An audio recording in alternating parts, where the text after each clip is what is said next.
বন্দর নিয়ে উত্তাল বাংলাদেশ। বাংলাদেশের প্রধান ইকোনমির হাব হিসাবে যে জায়গাটাকে ধরা হয় চট্টগ্রাম বন্দর। তো আপনারা জানেন যে এই বন্দর নিয়ে আপনার মার্স যে কোম্পানি ডেনমার্ক ভিত্তিক, তাদের সাথে বাংলাদেশের বেশ কয়েকটা টার্মিনাল নিয়ে এক ধরনের চুক্তি হচ্ছে 30 বছর, আবার পরবর্তী সময় আরও 15 বছর এটাকে রিনিউ করা যাবে, প্রায় 45 ইয়ার্স।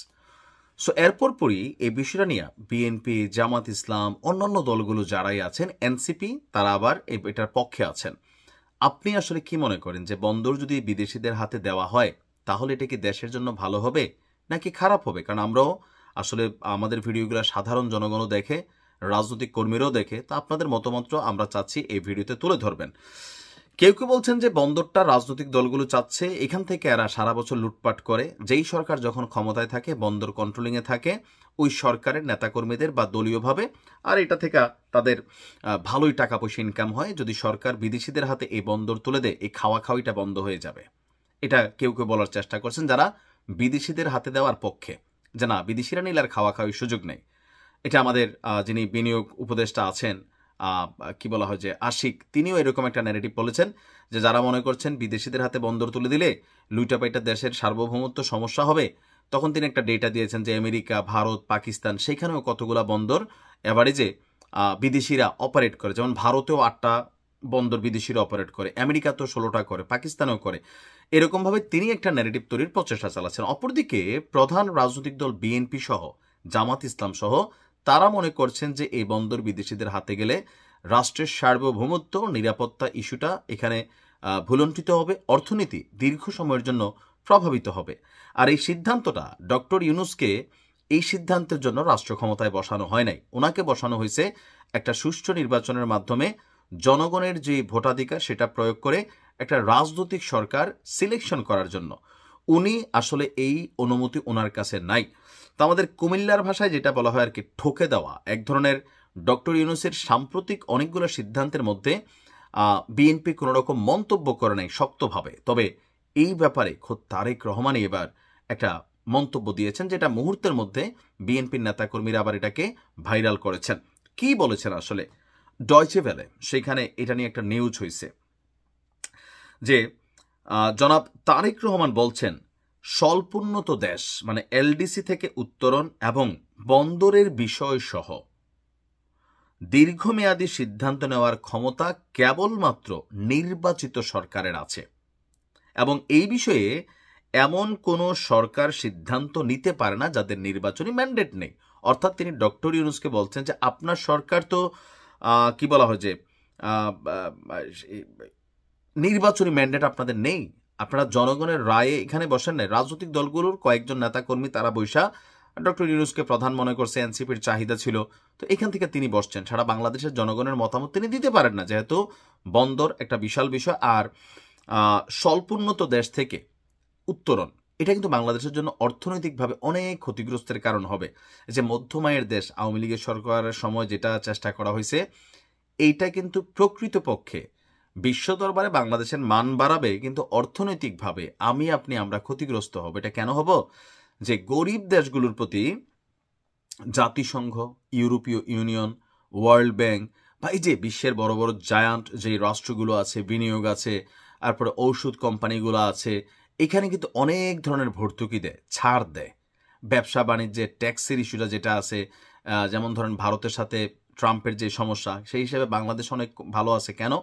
কারণ বাংলাদেশ স্বল্পোন্নত দেশ। তো আগামী সময়ে বাংলাদেশকে মধ্যমায়ের দেশ ঘোষণা করার জন্য আওয়ামী লীগ সরকার চেষ্টা করে গেছে, বা এটা তারা মনে করছে এটা অর্জন। কিন্তু প্রকৃতপক্ষে জিনিসপত্রের দাম বাড়বে, ঔষধের দাম বাড়বে, এখানে বিনিয়োগ হয়তো বাড়বে অথবা কমবে, অনেক কিছুতেই বাঙালি থাকে না যে গরিব আছে, ভেজাল কম। তো এই কারণেই উনি মনে করছেন যে এটাও করার সুযোগ নেই। নিজের ভেরিফাইড ফেসবুকে তিনি আপনার একটা পোস্ট দিয়েছেন।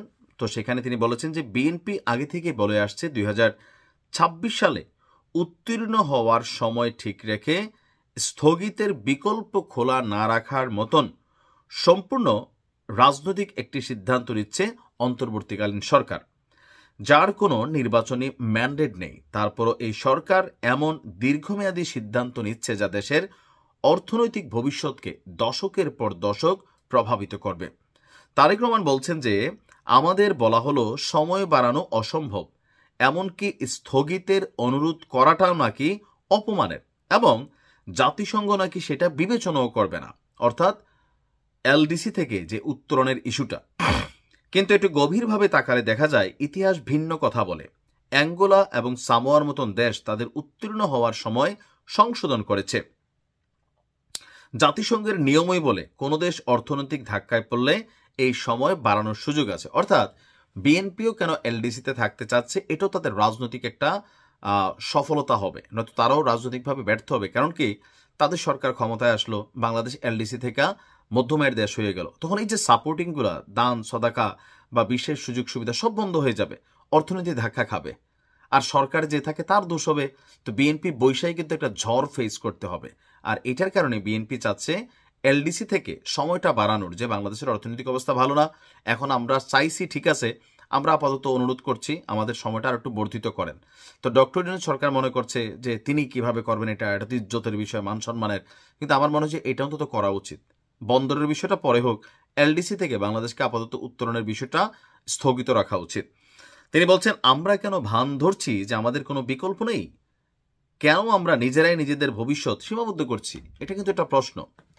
যে সরকারের কাছে যদি এরকম থাকে যে আবেদন তো সবাই করে, করার পরে রিনিউ করেন, তো রিনিউটা যদি জাতিসংঘের কাছে ইতিহাস আছে, সুযোগ আছে, তারেক রহমান এটাই বুঝতে চাইছেন, তো সেই ক্ষেত্রে বন্দরের বিষয়টা নিয়ে ভোটাভুটি হইতে পারে, তর্ক বিতর্ক হইতে পারে, কিন্তু এলডিসি থেকে উত্তরণ হওয়া এটা জাতিগতভাবে প্রত্যেক দল, মত, মানুষ, রিক্সাওয়ালা পর্যন্ত এটা প্রভাবিত হবে। ঔষধের দাম আকাশচুম্বী হবে, যেগুলা আপনার দেখা গেছে যে অনেক সুযোগ সুবিধা, বললাম না যে বিনিয়োগ, লোন আনা বাংলাদেশকে কিন্তু অনেক কমে এগুলাতে, এবং পৃথিবীর বিভিন্ন দেশে আপনার এই গরিব দেশ হওয়ার সুযোগটা স্বল্পোন্নত দেশের এই ট্যাগটার কারণে ব্যবসা বাণিজ্য অনেক কিছুতে কিন্তু বাংলাদেশ একটা পজিটিভ অবস্থান পায়। আর এলডিসি থেকে সরে গেলে এরপরে কিন্তু ধরা খেয়ে যাবে। আর এই ধরাটা কে খাবে? বিএনপি খাবে। কেননা সম্ভবত 2026-এর মাঝামাঝি বাংলাদেশ মধ্যমায়ের দেশের স্বীকৃতি পেতে যাচ্ছে। আর এই স্বীকৃতি পাওয়া আসলে অর্জন না, কারণ বাংলাদেশের ইকোনমি কি সবার সমান আছে? রাষ্ট্রের মধ্যে কি সিস্টেম আছে? আসলেই নাই তো। তো যেই সরকার থাকবে, এটা যদি বিএনপি থাকে, বিএনপির উপরে ধাক্কাটা আসবে, হট করে এসে আপনার বিশ্বব্যাংক থেকে লোন পাবেন, এই যে বিলিয়নস অফ ডলার লোন আছে, আর লোন পেলে সেটারই ইন্টারেস্ট হবে চড়া, সরকারকে ইন্টারেস্ট দিতেই হবে, আর এগুলো দিতে দিতে না পারলে একটা নেগেটিভ তৈরি হয়ে যাবে, আগেই তো ভালো ছিলাম, তখন আবার এই বিএনপির বিরুদ্ধেই।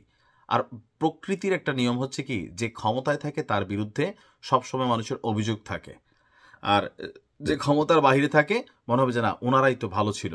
কিন্তু এলডিসির এই চিকন খেলাটা অনেকে বোঝেন, অনেকে বোঝেন না। তো দেখা যাক সরকার এটাকে কিভাবে নেয়। ভালো থাকুন।